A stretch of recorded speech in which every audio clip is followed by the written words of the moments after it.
अगर आज रात आपकी बेटी आपसे सिर्फ एक सवाल पूछे, अब्बू अल्लाह हमें देख रहा है ना, और आपके पास उसे खिलाने के लिए एक निवाला भी ना हो, तो बताइए आपका दिल किस हाल में होगा।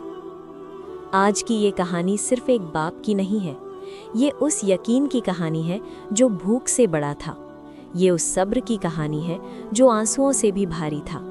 और कसम है, अगर आप इसे आखिर तक सुनेंगे तो शायद आज आपकी नमाज पहले से ज़्यादा सच्ची हो जाएगी। सर्दियों की एक काली रात थी। आसमान पर बादल छाए थे। हवा में ऐसी ठंड थी जो हड्डियों तक उतर जाए। शहर के किनारे एक टूटी सी झोपड़ी में यूसुफ नाम का एक गरीब मजदूर रहता था। उसकी बीवी का इंतकाल 2 साल पहले हो चुका था। घर में बस उसकी एक 7 साल की बेटी थी, आयशा। वही उसकी दुनिया थी, वही उसकी नमाज की दुआ थी, वही उसकी थकी हुई जिंदगी की मुस्कान थी। लेकिन उस रात घर में कुछ भी नहीं था, न आटा, न चावल, न एक टुकड़ा रोटी। आयशा पूरे दिन भूखी थी।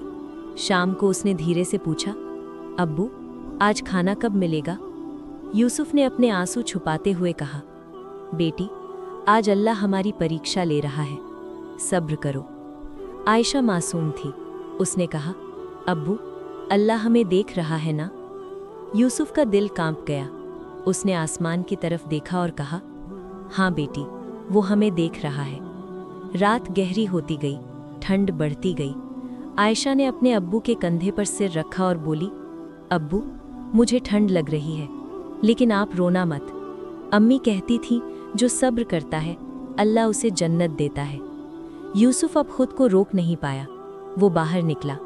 उसने आसमान की तरफ हाथ उठाए और कहा, या अल्लाह मैं कमज़ोर हूँ, मेरी बच्ची भूखी है। अगर गुनहगार हूँ तो मुझे सज़ा दे, मगर मेरी बेटी को भूख मत दे। उसने हर दरवाज़ा खटखटाया। किसी ने कहा कल आना, किसी ने कहा अभी नहीं है, किसी ने दरवाज़ा ही नहीं खोला। थका हारा, टूटा हुआ वो वापस अपनी झोपड़ी में लौटा। अंदर सन्नाटा था। आयशा ज़मीन पर लेटी थी। उसके होंठ सूखे थे, आंखें आधी बंद। यूसुफ दौड़कर उसके पास बैठा। आयशा बेटी उठो, देखो मैं आ गया। आयशा ने बहुत मुश्किल से आंखें खोली।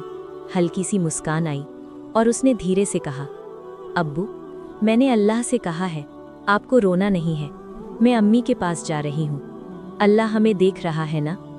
उसकी आवाज़ रुक गई, हाथ ढीला पड़ गया और यूसुफ की दुनिया ख़त्म हो गई। उस रात ठंड और सन्नाटा दोनों गवाह थे, एक बाप की बेबसी के। यूसुफ ने अपनी बेटी को सीने से लगाया और फूट फूट कर रोया, या अल्लाह तू तो रहमान है, तू तो रहीम है। मेरी बेटी ने तुझ पर यकीन किया था।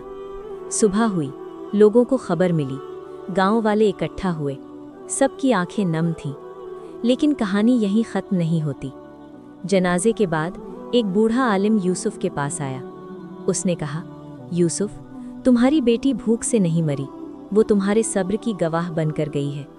अल्लाह ने उसे अपने पास बुला लिया। तुमने शिकायत नहीं की, तुमने दरवाजे नहीं छोड़े, तुमने सजदा नहीं छोड़ा। उस रात यूसुफ फिर मस्जिद गया, मगर इस बार उसकी दुआ अलग थी। या रब, अगर तूने मेरी बेटी को अपने पास रखा है तो मुझे भी ऐसा बना दे कि क़यामत के दिन वो मुझसे शर्मिंदा ना हो। दिन बीतते गए, यूसुफ बदल गया। उसका दिल दुनिया से हट गया। अब वो हर भूखे बच्चे को देखकर आयशा को याद करता। जो कुछ कमाता उसका हिस्सा गरीबों में बांट देता। लोग पूछते, तुम्हारे पास खुद कुछ नहीं फिर भी बांट देते हो? वो कहता, मैंने अपनी बेटी को भूखा खोया है, अब किसी और की बेटी भूखी नहीं सोएगी। धीरे धीरे गांव बदलने लगा। लोगों ने गरीबों का ख्याल रखना शुरू किया। मस्जिद में एक दान पेटी रखी गई, नाम लिखा गया, आयशा का सब्र। सालों बाद जब यूसुफ का इंतकाल हुआ, लोगों ने उसे एक नेक इंसान के रूप में याद किया। कहते हैं कि किसी ने उसे ख्वाब में देखा। जन्नत का एक बाग था, उसमें एक छोटी बच्ची दौड़ती हुई आई और बोली, अब्बू मैंने कहा था ना, अल्लाह हमें देख रहा है।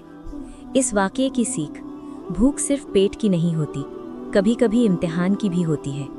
अल्लाह देर करता है, अंधेर नहीं। सब्र करने वाला खाली हाथ नहीं जाता, और जो अपने दुख को दूसरों की राहत बना दे वही असली मोमिन है।